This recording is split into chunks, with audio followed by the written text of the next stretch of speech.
अरे बाबा, तिकडून कुठून चाललास? रात्रीच्या वेळी जंगलातून अंधाऱ्या काळोखातून धाऊ आणि त्याचा लाडका मित्र किसना घरच्या वाटेने चालत निघाले होते.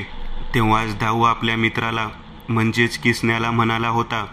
त्याच्या वाक्यावर किसन्याने धाऊकडे न समजून पाहिलं व म्हणाला, काय र, असं काय आहे तिकडं? तसं धाऊने गूढ भाव चेहऱ्यावर ठेवत एक नजर अंधारात चहू दिशेला टाकली. अरे ती काजळ वाट त्या कब्रस्तानातून जाते. धाऊच्या मुखातून कब्रस्तान नाव ऐकताच किसन्याचे डोळे विस्फारले. त्याच्या काळ्या चेहऱ्यावर भयप्रद्य भाव पसरलेले दिसत होते. अरे त्योच कब्रस्तान का रे? बोलताना त्याची चांगलीच बोबडी वळली होती. रातकिड्यांची किरकिर, आजूबाजूच्या अंधारातून येणारे अजून खूप सारे एक क्षण थांबले होते. होय, त्योच कोहरम कब्रस्तान, जिथं मौत बी थरथर कापते, मेलेल्या माणसांची आत्मा बी बाहेर पडत नाही, 13व्याला कावळा बी शिवत नाही. त्या इंग्रज हरामजाद्यांनी काय पुरवलंय काय माहिती तिथं? अशी मौत मिळती ना लेका की आत्मा बी थरथर कापतो. धाऊ आपल्या हातातील काठी आणि डोकं पुढं झुकवत हलक्या स्वरात म्हणाला. त्याचा एक भीतिमय शब्द अंगवाप थरथराट शहारे आणत होते. कानाची कानसुळी झटक्यात गरम होऊन किसन्याचं काळीज धडधडू लागलं होतं. मित्रांनो, हे आहेत धाऊ आणि किसन्या, गाळपूर गावातले रहिवासी. दोघांची परिस्थिती गरिबीची. दिवसभर काम करायचं, निरात्री जेवणासाठी जंगलातून लाकडं गोळा करून आणायची. त्या काळी गॅस नव्हती ना. आजही रोजच्या प्रमाणे हे दोघे कामावरून आल्यावर लाकडांकरिता जंगलात आलेले. परंतु आज जरा जास्तच उशीर झाला होता. जास्त वेळ झाला असल्याने म्हणूनच किसन्याने शॉर्टकट रस्ता वापरायचं ठरवलं, जेणेकरून ते लवकर घरी पोहोचतील. परंतु त्याला हे ठाऊक नव्हतं की तो रस्ता एका सैतानाच्या मुखात घेऊन जातो, कोहरम कब्रस्तानाजवळून घेऊन जातो. अरे बापरे, मग नको तो रस्ता. येळ झाली तरी चालल, पण जीव प्यारा आहे, किसन्या पुन्हा औंढा गिळून म्हणाला. त्या दोघांच्याही आजूबाजूला घनदाट हिरव्या जर्द झाडांचं जंगल होतं. झाडांनी असलेली हिरवी पाने हवेने सळसळत होती.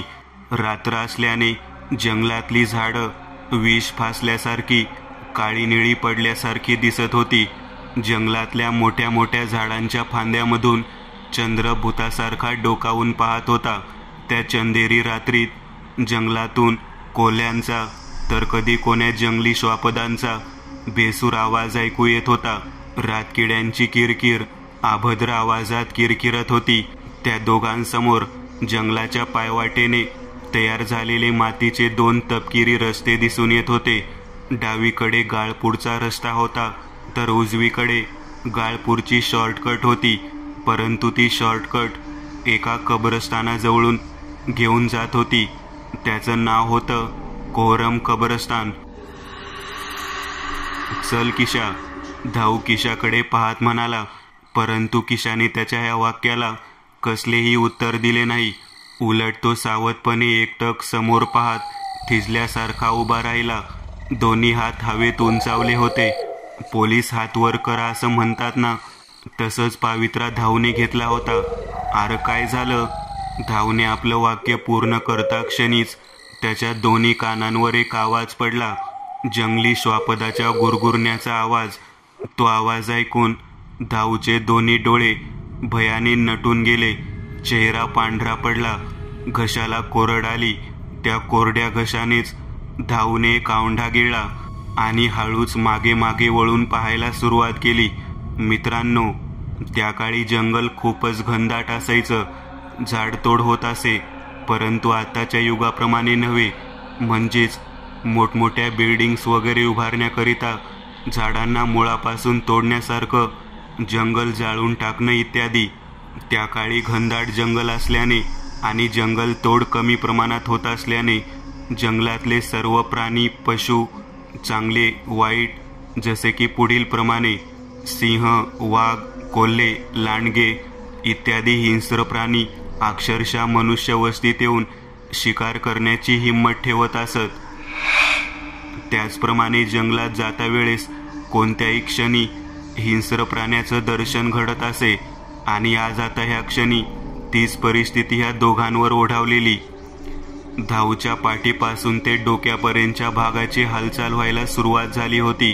धाऊ स्वतःहून आपल्या मृत्यूच्या मुखात उडी घेण्यासाठी उतावळा झालेला की काय, किशाला हे ठाऊक होतं की जोपर्यंत आपण आपल्या शरीराची हालचाल करत नाही तोपर्यंत मागून आलेली ब्याद आपल्यावर हल्ला चढवणार नाही. किशा डोळ्यांनीच धाऊला आपल्या मित्राला मागे न पाहण्याची खून करत होता, परंतु त्याचं लक्ष मात्र किशाकडे नव्हतं. धाऊच्या अंगाला कापरं भरलं होतं. 120च्या फनफनलेल्या रोग्यासारखं शरीर थरथरत होतं. कपाळावरून भीतीचा ओघळता द्रवबिंदू भीतीची गणना दर्शवत होता. मागून गुरगुरण्याचा आवाज वाढू लागलेला. नित्या गुरगुरण्याच्या आवाजासहित छातीतले ठोके ढोल बदडावे तसे बदडत होते. नि तो आवाज कानात घुमत होता. शेवटी धावणे न राहून मागे वळून पाहिलं. त्याचं पूर्ण शरीर मागच्या मागे फिरलं. नि पुढच्या अंतिम क्षणाला धाऊच्या दोन्ही विस्फारलेल्या डोळ्यात एका काळ्या चित्याची, ब्लॅक पॅन्थरची हवेत झेप घेतलेली काया दिसून आली. त्या काळ्या चित्याच्या हवेत झेप घेतलेल्या अवस्थेत जबडा वाचला होता, ज्यामधून त्याचे ते रक्तपिपासू धारधार पिवळे दात दिसून आले, जे कोणत्याही क्षणी धाऊच्या नरडीत घुसणार होते. त्याच्या त्या दोन पिवळे जर्द डोळ्यांच्या कडा चंद्राच्या उजेडात चमकून उठत लकाकत होत्या आणि त्याचं ते हिंस्र रूप अतिभयान भासवत होत्या. हे असलं ध्यान पाहून पुढच्या क्षणाला धाऊच्या मुखातून किंकाळी निघणार की तेवढ्यात एक कालझडप त्या काळ्या चित्त्याने धाऊच्या अंगावर घेतली. धाऊ खाली जमिनीवर कोसळला आणि त्याच्या छाताडावर दोन्ही पाय ठेवत त्या काळ्या चित्त्याने आपले दोन्ही सुळ्यासारखे दात धाऊच्या मनगटात घुसवले. मानेजवळ असलेल्या रक्तनटिकेला फाडून त्या ब्लॅक पॅन्थरचे दोन टोचकुले दात रक्त लुचू लागले. गरम गरम रक्ताचा वास आजूबाजूला पसरू लागला. धाऊचे दोन्ही हातपाय पाण्यात डुबणाऱ्या माणसांसारखे हालत होते. जीव जोपर्यंत देहात असणार होता तोपर्यंत ते तसंच झाडले जाणार होते. हिंस्र श्वापदाच्या मृत्यूच्या जबड्यात किशाचा मित्र अडकला होता. त्याची मदत करण्यासाठी किशाने पावले वाढवली होती. पावले वाढवताच त्याला आपल्या मित्राचं रक्ताने माखलेलं निर्जीव प्रेतमय चेहरा दिसला. त्या चेहऱ्यावरचे निर्विकार भाव आणि ते प्राण नसलेले डोळे एकटक त्याच्यावर स्थिरावले होते. किशाचा मित्र केव्हाच रामनाम सत्य झाला होता. आता जर किशाने त्या हिंस्र श्वापदाला डिवचलं तर तो मूर्खपणा होईल, नाही का? किशाने दबक्या पावलांनी मागे मागे जायला सुरुवात केली. पावले जरी मागे जात असली तरी त्याचं सर्व लक्ष पुढे आपल्या मित्राच्या प्रेतावर ताव मारणाऱ्या त्या हिंस्र श्वापदावर होतं. मांसाचा लचका तोडण्यासाठी ते वाकडं तिकडं मान वळवत होतं. जिबड्या चाटल्याचा, मांस कचकच खाल्ल्याचा आवाज घुमत होता. शिकार केलेल्या भक्ष्याचं मांस खाण्यात तो ब्लॅक पॅन्थर इतका गुंतला होता की मागचं शिकार हातातून निसटून जात आहे हे सुद्धा तो विसरला होता. जरा दूर आल्यावर किशाने सावधानता बाळगून शेवटी आपल्या जीवाचा विचार करून थेट पळ काढला. अंधाऱ्या रात्री काट्याकुट्यातून तो धावत पळत होता. त्या भीतीच्या तंद्रीतच त्याने एक चूक केली होती जी त्याच्या ध्यानीमनी नव्हती. ते म्हणजे गाळपूरच्या शॉर्टकट रस्त्याने तो गेला होता, जो की कोहरम कब्रस्तानातून जात होता. अखंड भीतीपोटी मनुष्य एक वेळ बावरल्यासारखा, वेड्यासारखा वागू लागतो. भीती ही मेंदूला अक्षरशः मुळापासून अशी काही जखडून ठेवते की मानवास स्वतःचा निर्णय सुद्धा घ्यायला वेळ मिळत नाही. किशा अंधाऱ्या वाटेने अक्षरशः जीव तोडून पळत होता. खाली पायवाटेत येणारे खड्डे, साप, विंचू ह्या सर्वांना अक्षरशः तुडवत होता. 15-20 मिनिट अफाट वेगाने पळून झाल्यावर किशाला धाप लागली. छाती कशी हवा भरलेल्या फुग्यासारखी फुगत होती. श्वास बाहेर पडताच खाली होत होती. भीतीने कानसुळ्या गरम झाल्या होत्या. हातापायाला कंप सुटलेला. हात थरथरत होते. काही क्षणापूर्वीच आपला मित्र जिवंत होता. दोघेही छान मस्तपैकी बोलत होते, पण अचानक त्या अशुभ जागेचा विषय निघाला.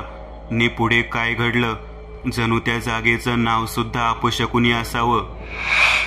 या सर्व घटनेतून एक बोध मिळत, मग वेळ काळ कसं बदलेल कोणी सांगू शकत नाही. मृत्यू कुठून कसा येईल, कोणत्या रूपात येऊन घात घालेल समजणं अवघड आहे. 2 मिनिटं अगोदर आपल्या जीवाभावाचा मित्र आपल्या सोबत होता आणि आता ह्या क्षणी तो आपल्याला सोडून गेला होता. नियतीचा किती विलक्षण खेळ नाही का. किशाला हुंदका आवरत नव्हता, त्यातच त्याने आपलं पूर्ण शरीर सैल सोडलं आणि धपकन खाली बसला. खाली बसता क्षणीच एक विशिष्ट प्रकारचा फळीवर बसल्यासारखा आवाज झाला. त्या आवाजाचा किशाच्या दोन्ही कानांनी अचूक वेध घेतला आणि त्याने हलकेच आपल्या एका हाताने खाली काय आहे ते चाच पडायला सुरुवात केली. हाताला काहीतरी फळीसारखं लागलं. त्या सरशी किशाने करकन आपलं डोकं खाली वळवलं तसा तो खाडकन जागेवर उभा राहिला. विस्फारलेल्या नजरेने एका वेड्यासारखा आवासलेल्या अवस्थेत चारही दिशेंना जागेवर लोटांगण घालत पाहू लागला. त्याच्या नजरेस चारही दिशेंना मेलेल्या मृत प्रेतांच्या सफेद लाकडाच्या मागे क्रॉसच्या आकाराच्या कब्र दिसून येत होत्या. शेवटी तो त्या कब्रस्थानात पोहोचलाच होता, किंवा आणलं होतं त्याला. त्या जागेवर जायला नको होतं, शेवटी तो तिथेच पोहोचला होता, किंवा पोहोचवलं होतं त्याला. एक खाद्य, एक सावज बनवून भयाने अक्षरशः पिसाळलेल्या कुत्र्यासारखा किशाला चावा घेतला होता. ज्या कब्रस्थानाबद्दल किशाने गोडबंगाळ, अघटित, अकल्पनीय वार्ता ऐकल्या होत्या, त्या अक्षरशः मेंदूच्या फुटेजने कोरून कोरून वर वर काढून उफाळून डोळ्यांसमोरून घालायला सुरुवात केली होती. किशा आजूबाजूला भेदरलेल्या अवस्थेत पाहत होता. त्याच्या नजरेस फक्त कब्र नि त्या कबरेजवळून जाणारं सफेद धुकं दिसत होतं. रात्रीची स्मशान शांतता जीवघेणी होती. आता कब्रस्थानाचं ते मानवी अंश कोठून येणार तिथे. अंग गोठवणारा थंडावा हाडमाज गोठवत होता, डोकं दुखवत होता.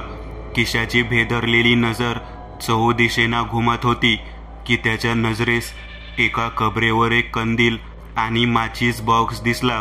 कोणी ठेवला होता, पण तो त्या कबरीपाशी पोहोचला. मग त्याने तो कंदील माचीसद्वारे पेटवून घेतला. मग हळूच तो पेटता कंदील आपल्या चेहऱ्याजवळ आणला. नि त्या कंदिलाच्या तांबड्या प्रकाशात काही दिसतं का ते पाहू लागला. त्याच्या भेदरलेल्या चेहऱ्यावर तो तांबडा प्रकाश पडत होता. त्या चेहऱ्यामागे उजव्या बाजूंनी जेमतेम 50 मीटर अंतरावर एक मोठं झाड दिसत होतं. त्या झाडाजवळून ते श्रापित धुकं लहरीप्रमाणे वाहताना दिसत होतं. नि त्याच धुक्यात एक पांढऱ्या फट्ट चेहऱ्याच्या स्त्रीची, ती नक्की स्त्री होती का? नाही म्हणजे स्त्री मानव ह्या सजीवांच्या प्रजाती आहेत, नाही का? बरं, पुढे पाहू. ती स्त्री आकृती दिसून येत होती. तिच्या अंगावर एक ढगाळ काळी मॅक्सी होती. ज्या ढगाळ काळ्या मॅक्सीतून तिचे ते हाडकुळे पांढरे फट्ट हात बाहेर आले होते. हाताच्या पंजांची ती नखं सामान्य नसून वाढलेली होती, टोकदार होती, अशी की कोणाच्या पोटात घुसवली तर थेट पोटात घुसणार. तिच्या त्या उभट पांढऱ्या फट चेहऱ्यावर निस्तेज भाव होते. ते 2 पांढरे फट बुबळ, त्यात एक बिंदू एवढा काळा टिपका एकटक किसण्याच्या पाठमोऱ्या आकृतीला पाहत होते. ते ध्यान किशाची उपस्थिती जाणून होतं, पण किशाच काय, तो तर अनभिज्ञ होता, न जाणता होता. परंतु निसर्गामार्फत मानवी देहांतर्गत दिलेल्या काही विशिष्ट प्रकारच्या इंद्रियांना, चेतातंतूंना संदेश मिळाला, ज्यामार्फत त्याला कसली तरी चाहूल लागू लागली होती. त्या निर्जीव शांततेत, आजूबाजूला वाहणाऱ्या धुक्यात आपल्या मागे कोणीतरी उभे आहे, जे एकटक आपल्याकडेच पाहत आहे. त्याच्या मनात काय असेल, त्याचा आपल्यावर हल्ला वगैरे करण्याचं काही मानस तर नसेल ना? ह्या कब्रस्थानाबद्दल ऐकल्याप्रमाणे काही विचित्र, अभद्र ब्याद आपल्या मागे उभी तर नसेल, किंवा तो जंगली श्वापद मागे येऊन ठेपला असेल तर? ते ध्यान त्या झाडाखाली उभं होतं. चेहरा जणू स्मशानातल्या कोण्या मृत प्रेताची राख फासल्यासारखा पांढरा होता. ओठांना काळपट विष फासलं होतं. डोळे पांढरट नि त्यात एक काळा ठिपका होता. उंची सामान्य मनुष्याला लाजवेल अशी 8-9 फूट इतकी मोठी होती. एक वेळ जनावर सुखाचं मरण देईल हो, पण ती अतृप्त शक्ती जनावराच्या कृत्यालाही लाजवेल. ती अमानवी शक्ती कधीच सुखाचं मरण देऊ शकत नाही. सावजाला तडफडून तडफडून मारतील. त्याच्या दयनीय अवस्थेवर तोंडात बोट घालून दात विचकत फिदी फिदी हसतील. किती ते अमानुष कृत्य अवेचना.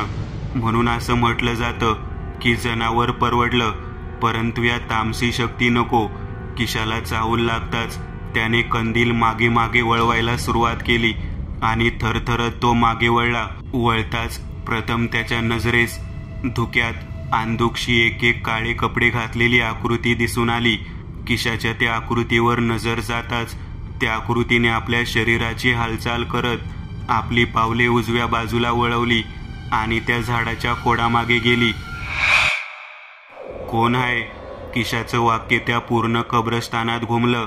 थंड हवेच्या झोक्यांमार्फत विवळ आवाज दूर घेऊन जाण्याची विशिष्ट प्रकारची शक्ती असते, तीच याला कारणीभूत होती. त्याचं वाक्य पूर्ण होताच वातावरणात खिदळून हसल्यासारखा आवाज घुमला. कोण आहे? स्मशान शांततेत किशाचं ते वाक्य त्या पूर्ण कब्रस्तानात गुंजलं. थंड हवेच्या झोक्यांमार्फत विवळ आवाज दूर घेऊन जाण्याची विशिष्ट प्रकारची शक्ती असते, तीच याला कारणीभूत होती. त्याचं वाक्य पूर्ण होताच वातावरणात एक हलकासा खिदळून हसल्यासारखा आवाज आला. आवाजाची दिशा झाडाच्या दिशेने होती. 8-9 वर्षांची लहान मुलं ज्यावेळेस कोण्या मोठ्या माणसांची किंवा आपल्या वयाच्याच मुलाची थेर उडवतात, मस्ती करतात, तेव्हा ते असेच फी फी करत हसतात. पण ते हसू, ती क्रिया मानवी मनाला सुखवणारी असते. पण हेच कृत्य जेव्हा ही अघोरी तामसी क्रूर ती शक्ती जेव्हा एका मानवासमेत करते, तेव्हा त्यात मानवी मनाला सुखावणारी भावना मुळीच नसते. भय, भीती, दुःख, यातना ह्या ज्या काही मानवी मनातल्या असहनीय भावना असतात, त्यांचा उदय ह्या एका कृतीने होत असतो. लहान मुलांना ते एक साधारणसं खेळ वाटतं. त्यांचा हेतू फक्त आणि फक्त खेळ, मज्जा, मस्ती, त्यातून मिळणारा आनंद हेच असतं. पण जेव्हा हीच अघोरी शक्ती तिच्या क्रूर बुद्धीसहित मानवासमवेत हे खेळ खेळते, तेव्हा त्यात एक आसुरी आनंद त्यांना मिळत असतो. सरते शेवटी जेव्हा लहान मुलांचा खेळण्यातला रस निघून जातं, तेव्हा ते स्वतःहून ती थेर मस्ती खेळायचं थांबवतात. पण जेव्हा हीच बिभत्स क्रूरती अघोरी शक्ती जेव्हा तिचा आसुरी आनंद इच्छा समाप्त होते, तेव्हा हे श्वापद आपल्या सावजासमोर येतात नि शेवट मृत्यूने होतो. जसं की एक मांजर उंदरासोबत मन भरस्तोपर्यंत खेळत आणि मग एकदा का मन भरलं की पुढे त्या छोट्याशा जीवाचा क्रूर अंत होतो. मानवाच्या मनात एकदा का उत्सुकतेचा विष भिनभिनलं की समोर जे काही असेल ते पाहिल्याशिवाय त्याची हौस काही केल्या पुरी होत नाही. मग समोर काहीही असो, अक्षरशः जीवावर बेतणारं संकट ही का नाही असो, ते तो पाहणार म्हणजे पाहणारच. खरं आहे की नाही? हातात फडफडणारा कंदिलाचा प्रकाश पकडून किशा गुडघ्यांना इतक्या धुक्यातून एक पाऊल पुढे टाकत पुढे जाऊ लागला. चारही बाजूंना गडद धुकं पसरलेलं. ते धुकं मूळ नैसर्गिक नव्हतंच, उलट ते क्लिष्ट, अघोरी, क्रूर कर्माच्या अतृप्त आत्म्यांचं एक अविभाज्य भाग होतं. ज्या धुक्यातून एक सडका कुचका वास येत होता. 10 पावलं चालून किशा त्या झाडापाशी पोहोचला. झाड तसं म्हणायला 16 फूट उंच होतं. झाडाच्या फांद्या वाकड्या तिकड्या भूतासारख्या आजूबाजूला पसरल्या होत्या. झाडाच्या खोडामागे किशाने कंदील पुढे करत एकदा वाकून पाहिलं तर तिथे त्याला अचानक समोर काहीच दिसलं नाही. ज्या दिशेने ती स्त्री गेली होती, लपली होती, ती जागा आता रिकामी होती ना. किशाच्या नजरेस आजूबाजून वाहणाऱ्या धुक्याव्यतिरिक्त काही एक दिसून आलं नव्हतं. त्याच्या पाठमोऱ्या अवस्थेत किती विलक्षण, बुद्धीला न पेलणारं दृश्य घडलं होतं. ज्या सर्व दृश्यास आपण तर पाहिलं होतंच, पण जर तेच किशाने पाहिलं असतं तर किशाच्या मानवी अंतर्मनाने नेहमीप्रमाणेच भास झाला असं समजलं. भास या शब्दरचनेचा उदय असाच काहीसा होत असतो. 100% भासांमधून 19% भास हे खरे असतात, पण मानवी मन ते मानतील तर ना. एक सुटकाधारक उसासा टाकून किशा मोठ्या आनंदाने मागे वळला नि त्याने समोर पाहिलं. त्या गोल टपोऱ्या डोळ्यांना प्रथम खालचा हिरवा गवत, त्या गवतांवर असलेल्या 5 फूट कबरी नि आजूबाजूनी जाणारा जाड पांढरा पातळसर धुका दिसला. पण त्या धुक्यात आणखीन काहीतरी होतं. एक काळा 8 फूट आकार दिसत होता तिथे, अगदी स्तब्ध, निर्जीव मूर्तीसारखा उभा असल्यासारखा नि एकटक किशाकडेच पाहत असल्यासारखा. त्या आकाराची ना कसली हालचाल होताना जाणवत होती, नाही ते पुढे सरसावत होतं की समजा कब्रस्तानात कोणी किशासारखं हरवलं, चुकून आत आलं असावं. आहो, किशाचा बारीक पातळसर आवाज. कोण आहे तुम्ही? त्याच्या वाक्यावर कसलंही उत्तर आलं नाही. तसा तो पुन्हा म्हणाला, कोण आहे? अरे बोल की. ह्या अशा ऐनवेळेला ह्या अशा ठिकाणी कोण आलं असेल बरं? किशाला आता भीती वाटू लागली होती. घसा कोरडा पडत होता. आवाज खाकरून बोलल्यासारखा बाहेर येत होता. त्या उभ्या 0 सेल्सियस वातावरणात किशाला गरम होऊ लागलेलं. चेहरा पाठ घामाने भिजू लागलेली. अरे कोण आहे? अरे बोल ना बाबा. किशा आता रडकुंडीला आला होता. भीती उरात चढली होती. ती आता त्याच्याकडून काय काय करून घेईल देवच जाणो. पुढचा तो काळसर आकार एकटक वाहत जाणाऱ्या पांढरट धुक्यात उभा राहिलेला दिसत होता, अगदी एका पुतळ्यासारखाच म्हणा. किशाने हलकेच कंदिलाचा प्रकाश पुढे सरकवत त्या आकाराच्या दिशेने जायला सुरुवात केली होती. पावले जशी पुढील अंतर कापत होती तसं पुढचं धुकं मेन वितळावा तसं वितळत होतं. पुढील दृश्य साफ होत होतं. हातीच्या आईला. तो हसू लागला, अगदी पागल झालेल्या माणसासारखा. तो खांदे उडवत हसत होता, कारण किशाच्या समोर कब्रस्तानातल्या हिरव्या गवतावर एक निर्जीव मूर्ती उभी दिसत होती. ती मूर्ती 8 फूट उंच असून उभी होती. मूर्तीच्या पूर्णतः शरीरावर एक सफेद कपडा कोरला होता, ज्या कपड्याने मूर्तीचं सर्व शरीर झाकलं गेलं होतं. हा तसं म्हणायला चेहऱ्यावरचा काही भाग म्हणजेच टोकदार नाक, खालची हनुवटी दिसत होती. बाकी चेहऱ्याच्या आतला भाग, डोळे, भोवया, तोंड सर्व काही अंधाराने झाकलं होतं. अशी मूर्तीची कोरीव रचना होती. चायला, मला घाबरवलं ना. थांब तुझ्या आता. किशा ताडताड चालत मूर्तीजवळ पोहोचला. हातातला कंदील तिथेच खाली बाजूला ठेवला. दोन्ही हाताने पॅन्ट थोडी खालती सरकवली नि नित्यकर्म त्या मूर्तीवर पार पाडू लागला. जरा दर झाडाझुडपातून एक पिवळी जर्द सैतानी नजर त्याचं ते विकृतीकरण कृत्य पाहत होती. अद्याप किशासोबत त्या वाईट शक्तीचीच फक्त खेळ सुरू होतं. त्या शक्तीसाठी किशा एक खेळणीतला बाहुला होता. मन भरस्तोपर्यंत त्याला ती खेळवणार होती आणि मन भरलं की 2 सेकंदात काळाचा पडदा उघडला जाणार होता. चायला मला घाबरवलंस 1.5 फुट्या. असं म्हणतच त्याने पॅन्ट वर घेतली नि पुन्हा हातात कंदील घेऊन बाहेर जायचा रस्ता शोधण्यास जाऊ लागला. फडफड काहीतरी किसण्याच्या डोक्यावरून वेगाने उडत गेलं. ए आहे. अचानक झालेल्या क्रियेने किशा दचकला. त्याने पुन्हा मागे वर सर्व दिशेंना वळून पाहिलं. मागे तीच मूर्ती जशीच्या तशी उभी होती, पण तिच्यात काहीतरी बदल जाणवत होता.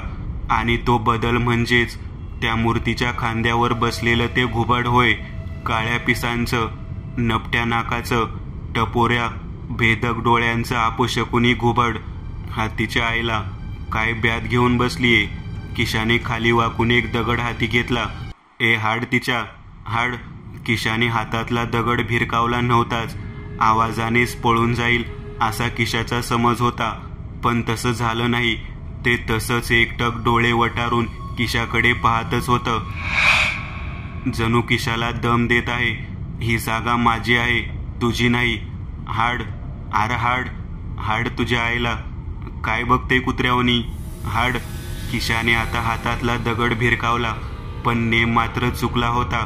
दगड मारून सुद्धा ते ध्यान अद्याप तिथेच बसून होतं. किशाला जरा विचित्रच वाटलं. त्या पक्षाला मानवाची भीती वाटायला हवी होती, पण इथे वेगळं झालं होतं. कारण ते घुबडच आता किशाला घाबरू लागलं होतं. घुबडाबद्दल ऐकलेल्या काही वाईट साईड गोष्टींचं फोल्डर त्यात मेंदूत साठवलेल्या फाईल्समधून एक एक करत बाहेर घेऊन आल्या होत्या. घुबड म्हणजेच भूत असतं. रात्री अपरात्री ह्याचं तोंड पाहिलं तर पुढील दिवशी मृत्यू ठरलेला असतो. त्या घुबडाच्या भेदक टपोऱ्या काळसर डोळ्यांनी खुन्नसपणे किशाकडे पाहायला सुरुवात केली होती. ते नपटं नाक अतिभयानक एका चेटकिनीसारखं भासत होतं. ते घुबड शेवटी न राहून किशानेच माघारी वळण्याचं ठरवलं. कारण मानवी मनाला धोक्याची सूचना देणारी भावना भीती वाटत असताना अगदी तिपटेने सक्रिय असते. भीतीयुक्त भावनेत घेतलेले निर्णय नेहमीच सुरक्षित भासतात. किशा वळला. होय, तो वळला. आणि जसं वळला तोच, ए माटळ्या, कुठं चालला? मला सोडून. मागून आलेला आवाज ऐकताच किशाचे डोळे विस्फारले. छातीतलं काळीज धडधडायचं बंद झालं. उभ्या मणक्यातून थंडगार निवडून उगवले. पायातले त्राण गळून गेले. कारण हा आवाज त्याच्या ओळखीचा होता. घुबड, निसर्गामार्फत तयार झालेलं एक पक्षाचं रूप. पण या पक्षाबद्दल समाजात कितीतरी अभद्र तर्क अस्तित्वात आहेत, नाही का? त्याचं स्पष्टीकरण तर इथे द्यायलाच नको. पण त्या गोष्टीत किती तथ्य आहे, सत्य की असत्य, हे कोणालाच ठाऊक नाही. ते सत्य की असत्य हे एक कोडच आहे.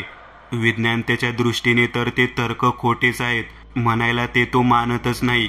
माझ्या मते प्रत्येक गोष्टीला दोन बाजू असतात, चांगली वाईट, पाप पुण्य. एकंदरीत सांगायचं झालं तर विज्ञानाने आजतागायत कित्येक तरी शोध गूढ रहस्यमयी गोष्टीचा उलगडा केला आहे, करत आहेत.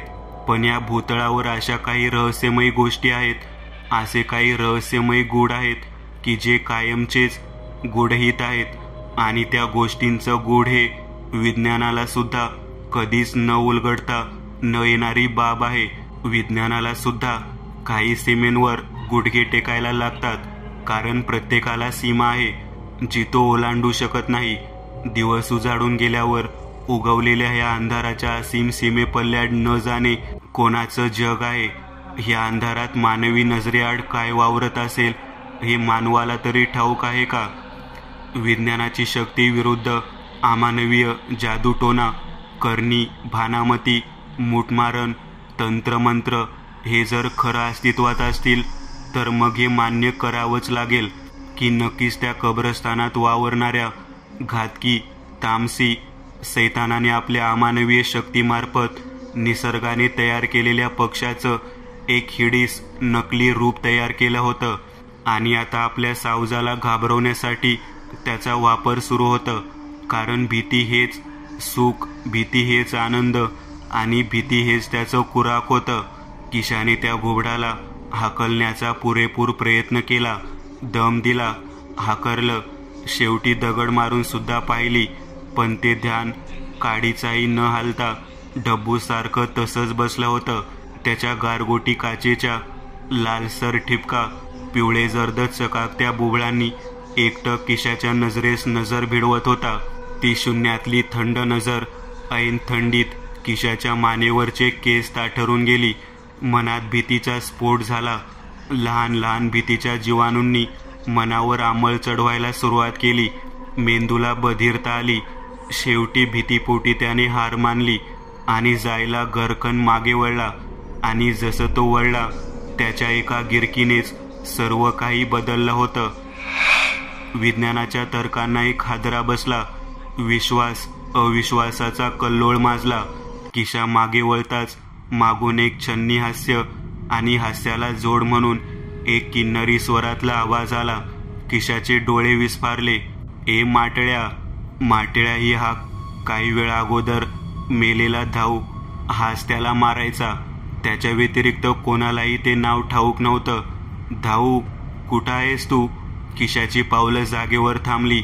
पूर्ण कब्रस्तान दूर दूरपर्यंत तो पाहू लागला.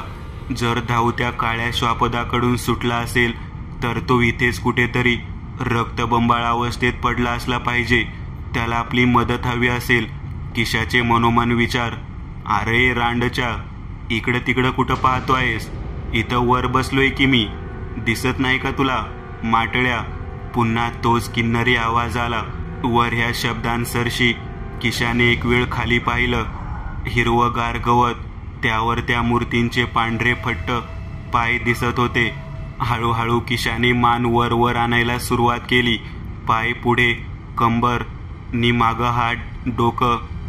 अर्थात शेवटला दिसलं ते डोकं नि बाजूलाच खांद्यावर बसलेलं ते घुबड, जे एकटं किशाकडेच पाहत होतं. धाऊ. किशाने चेंडू एवढ्या मोठ्या झालेल्या नजरेने त्या घुबडाकडे पाहिलं. नि पुढं असं काही घडलं की ज्याने किशाचं काळीजच पिळवटून गेलं. होय, त्या घुबडाचे लालसर टपोरे डोळे क्षणात एका भयरचनेने भगव्या रंगाने लकाकले. नि त्यातला तो काळा टिपका मात्र अगदी गडद काळ्या रंगातच दिसत होता. किशाचे अवसान गळायला अजून काय हवं होतं? हे कब्रस्तान झपाटलं आहे. मानवी तर्कशक्ती ज्या पटलावर येऊन अंत पावते त्यापुढे फक्त मार्तंड कल्पनेचं मार्ग सुरू होतं. ज्या कल्पनांत या अशा अतर्कनीय गोष्टींचाही समावेश होतो. भूत, पिशाच, हाडळ. किशाने विस्फारलेले डोळे दोन्ही हाताने चोळले. एक वेळ कानांनी ऐकलेला आवाज अविश्वसनीय, खोटं ठरू शकत होतं. पण डोळ्यांनी पाहिलेलं दृश्य कसं फसवं असेल? समोर घडणारी घटना किशाचं मन मानायला तयार होत नव्हतं की हे सत्य आहे, थेट घडत आहे. फाटली का किशा? फाटली का? मला सोडून आला ना तू? माटल्या, आता मी तुला घेऊन जायला आलो. मला जोडीदार पाहिजे. त्या अमानवी ध्यानाचा जबडा बोलताना कसं तरीच वाकडं तिकडं हालत होता. नैसर्गिक गुणांनी बनलेल्या पक्षाची त्या अनैसर्गिक शक्तीने काय हालत करून ठेवली होती. खुळेआम थट्टा मस्करी सुरू होती ही तर. किशाची पावले मागे मागे जाऊ लागली. त्याच्या पायाच्या पंजावर धुक्याची मंद लाट वाहत होती. दूर दूर पसरलेल्या पांढरट कबरी मैताचा पांढरा कपडा घेऊन शांत झोपल्या होत्या. त्यातल्याच एका कबरीतल्या ध्यानाने उठून किशाचं पाऊल पकडलं. खाली धुक्यात बुडालेल्या किशाच्या पावलास त्याच धुक्यातून बाहेर आलेल्या त्या हिरव्या रंगाच्या पंजाने पकडलं. सामान्य मानवी पंजापेक्षा मोठं, हिरव्या रंगाच्या त्वचेचं, हाताची बोटं लांब सडक. त्यात जणू मोठाली हाडे होती. त्यावर फक्त मांस चिकटलेलं. नखं अशी काही धारधार होती की किशाच्या पायाची त्वचा फाडून मांसात रुतली. लालसर रंगाचं रक्त ओघळू लागलं. वेदनेने कळवळत किशाने जमिनीच्या दिशेने पाहिलं. खाली पाहताच त्याला तो अभद्र पंजा दिसला. वेदनेपोटी त्याने दुसऱ्या पायाचा पंजा त्या हाताच्या पंजावर मारला. 4-5 लाथा हातानंच त्या पंजाची पकड सुटली. पकड सुटताच त्याने खालून नजर काढून घेत थेट वळून समोर पाहिलं. नि तेवढ्यात हवेच्या वेगासरशी समोरून धुक्याला हवेत उडवत एक पांढरट रंगाचं नग्न प्रेत धप धप वेगाने धावत किशाच्या दिशेने आलं. त्या प्रेताचा चेहरा काळा निळा पडला होता. डोक्यावरचे वाढलेले केस दोन्ही बाजूंना भांग पाडले होते आणि तेच केस खांद्यावर लोंबत होते. किशाचे अर्धवट डोळे विस्फारले होते. त्याच क्षणाला लहान मुलांच्या खेळण्यातलं माकड दोन्ही हातांनी एकाच सुरात थाळी वाजवावं तसं तो ध्यान हसला आणि धावता धावता किशाजवळ पोहोचताच त्याने त्याच्या हाडकुळ्या नासलेल्या हातांना पुढे आणत थेट किशाच्या छातडावर दोन्ही हातांनी एक धक्का दिला. वेगनी शक्तीची आघाती मर्यादी मानवी शक्तीला तोडणारी होती. अमानवीय शक्ती होती ती. त्या प्रहराने किशा अक्षरशः हवेत उडाला. नि त्याच क्षणी त्याच्या हातून तो कंदील मागे जात मागे असलेल्या झाडावर आपटला. किशा सुद्धा त्याच झाडावर पाठमोऱ्या अवस्थेत डोक्यावर आपटला. डोक्यावर झालेला प्रहार हा मेंदूवर होता, ज्याने त्या माराने त्याचे डोळे काही क्षण आंधळे झाले. डोळ्यांच्या उघड्या बुबुळांसमोर काळी निळसर पिवळी रंगछटा उमटल्या. वाकडी तिकडी वर्तुळ, गोल गोल चकाऱ्या दिसू लागल्या. त्याच्या ह्या वेदनादायी अवस्थेत बाजूलाच फुटलेल्या कंदिलातून रॉकेल जमिनीवर आणि झाडावर उडालेले, जे की पेटलेल्या वातीमार्फत सरकन रेषेत पेटलं आणि झाडाला आग लागू लागली. सरकन एका रेषेत झाड खालून वरपर्यंत पेटलं गेलं. डोळे मिचकावून किशा आपली दृश्य परत आणण्याचा प्रयत्न करत होता. 1-2 वेळा डोळे मिटून बंद करताच नजरेत सर्व काही दिसू लागलं. डोळ्यांची दृष्टी परत आली आणि पेटलेल्या झाडाची आग जशी शरीराला जाणू लागली त्यासरशी त्याने लागलीच मागे वळून पाहिलं. मागे अक्षरशः निखाऱ्यांच्या चिता जळावी तसं झाड चटचट आवाज करत जळत होतं. झाड कोणत्याही क्षणी जळून जमीनदोस्त होणार हे किशाला कळून चुकताच त्याने लहान मुलासारखं लागलीच गुडघ्यांवर रेंगाळतच झाडापासून दूर जाण्यास सुरुवात केली. तेवढ्यात त्या जळणाऱ्या झाडामागून एक काळ्या रंगाचा धारदार नख असलेला पंजा पुढे पुढे येऊ लागला. त्या पंजाने साप ज्या प्रकारे आपल्या मुखाने उंदराला पकडावं त्याच प्रकारे किशाच्या पायाला पकडलं. किशाच्या पायाला कसला तरी थंड स्पर्श जाणवू लागला. कोणीतरी थंड हाताने पाय पकडला असावा असे त्याने लागलीच मागे वळून पाहिलं नि त्याला तो अकल्पित मानवाच्या सामान्य कल्पनेला कलाटणी देणारं हृदयद्रावक दृश्य दिसला. भल्या मोठ्या काळ्या कुट्ट धारधार नखांच्या हाताने त्याचा पाय पकडला होता, जणू काळ्या सर्पांच्या मुखात अडकल्यासारखा. किशाची नजर त्या हाताच्या पंजावर टिकून होती नि त्याच वेळेस त्या जळणाऱ्या झाडामागून एक अर्धवट चेहरा बाहेर आला. पांढराफट चेहरा, विषासारखे चॉकलेटी ओठ. किशाची नजर त्या झाडामागून आपल्या दिशेने वाकून पाहणाऱ्या त्या सैतानावर पडताच त्या सैतानाच्या काळपट ओठांवर एक दात विचकणारं हास्य पसरलं. काळ्या रंगाचे ते किडलेले दात नि लाल रंगाची टोकदार जीभ. हे असलं कधीही न अनुभवलेलं दृश्य पाहून किशाची बोबडी वळली. भीतीने अशी काही गाळण उडाली की मुखावाटे एक शेवटची आर्तकिंकाळी निघणार की तोच त्या सैतानाने दात विचकून हसत आपल्या मानवी शक्तीने किशाला अलगद त्या जळणाऱ्या झाडाकडे ओढलं. किशाच्या त्वचेला त्या सरशी आगीचा स्पर्श झाला. तशी त्वचा गळून पडू लागली.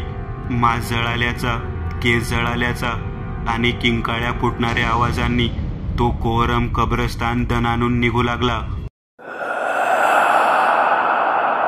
हळूहळू आवाज कमी कमी होत गेला. शांततेने पुन्हा एकदा आपली जागा घेतली होती.